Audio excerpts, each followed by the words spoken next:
smartphone o tablet dal tuo store o dal sito radiolibertà.net. Cosa aspetti?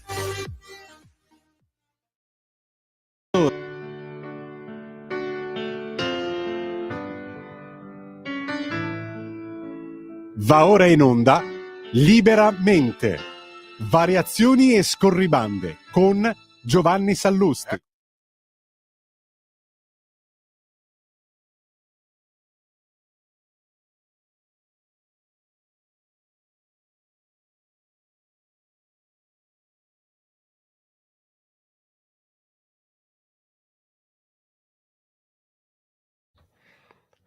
Buonasera a tutti, bentornati a Liberamente, variazioni e scorribande qui su Radio Libertà.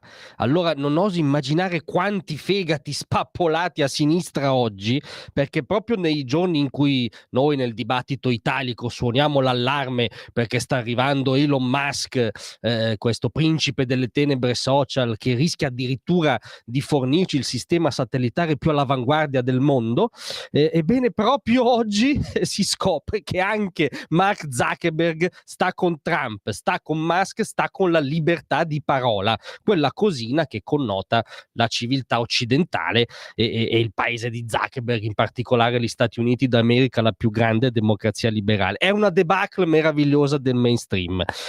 Lo ha annunciato il CEO di Meta, appunto Zuckerberg, sulle sue piattaforme social, riferendosi espressamente all'elezione di Trump come svolta culturale verso una nuova priorità per la libera parola. Cioè Zuckerberg ci dice: l'elezione di Trump è uno spartiacque, lo ammetto io per primo, e il concetto su cui attecchisce questo spartiacque è il free speech, cioè quello che dice Musk, esattamente quello che dice Musk. L'elezione di Trump ripristina il free speech nella sua terra d'elezione, anzitutto, ed è ancora più chiaro possibilmente. Torneremo alle nostre radici e ci concentreremo sulla riduzione degli errori, semplificando le nostre politiche e ripristinando la libera espressione sulle nostre piattaforme.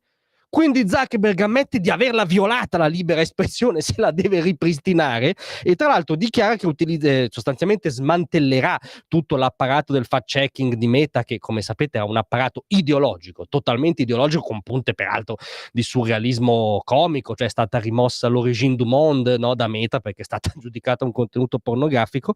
Sbaracca questa sorta di soviet virtuale. Al suo posto ci saranno le procedure di X, del suo concorrente di Musk, del principe delle tenebre, cioè sostanzialmente la possibilità degli utenti stessi di aggiungere delle note di contesto nel caso giudichino il contenuto, il post suscettibile di approfondimenti o falso, insomma. Ci sono stati troppi errori e troppa censura, dice sempre Zuckerberg. Come dire, sempre più chiaro ogni parola che dice, è incredibile. Lavoreremo col presidente Trump per respingere i governi di tutto il mondo che se la prendono con le società americane e premono per una censura maggiore. E attenzione, che tira in ballo direttamente il Moloch dell'Unione Europea, perché accusa l'Europa di avere un sempre crescente numero di leggi che istituzionalizzano la censura e rendono più difficile realizzare qualsiasi innovazione lì.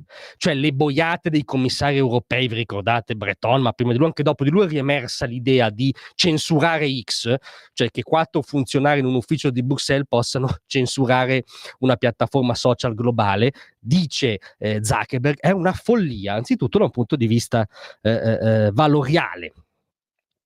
Dopodiché ricorda che gli USA hanno le più forti protezioni al mondo per la libera espressione, quindi è un atto quasi di orgoglio, cioè è una dichiarazione di libertarismo trumpiano: voglio tornare alle origini, difendere la libertà d'espressione.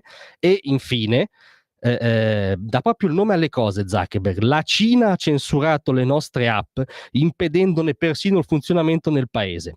L'unico modo in cui possiamo respingere ciò è col sostegno del governo USA. Cioè sostanzialmente Zuckerberg, come Musk, descrive la faglia di rottura contemporanea, mondo libero versus autocrazie che si radunano per dinamica spontanea attorno a Pechino, attorno al Partito Comunista Cinese. E in questa dicotomia Zuckerberg dice: io sto con Trump, io sto con Musk, io sto col mondo libero. E tanti saluti alle anime belle. Grazie a tutti, a domattina.